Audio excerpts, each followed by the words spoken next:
Now to that Oval Office showdown between President Trump and South Africa's president yesterday. Trump falsely accused him of allowing a white genocide against farmers without offering any conclusive evidence. Deborah Patta is on the ground in South Africa with a reality check.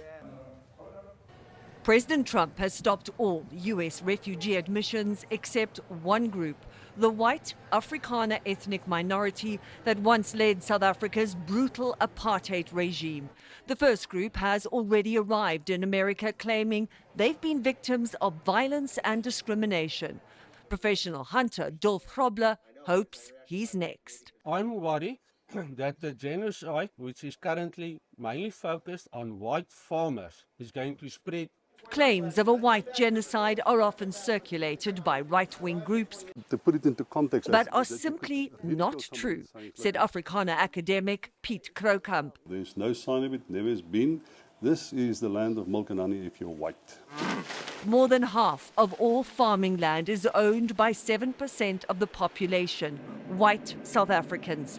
And while the country has a staggeringly high crime rate, Afrikaner cattle farmer Nick Serfontein says it is not racially motivated.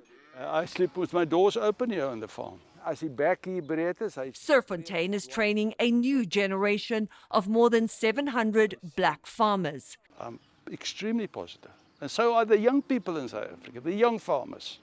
They're positive. They want to be here. They want to farm. In a country where he says the land must be shared by black and white. And Deborah joins us now from Johannesburg. Deborah, good to see you, and thank you for that report. Do we know how many farmers have been killed? Well, Tony, there are over 50 farm murders a year here, white farmers and black farm workers. But there were also a total of nearly 27,000 murders last year. The crime rate is clearly unacceptably high in South Africa, but the violence is indiscriminate, and more black South Africans are killed than white, Tony. Deborah, hey, I'm very curious about this question. What are South Africans saying about yesterday's Oval Office meeting? There were a lot of comments in this country. What are they saying in South Africa?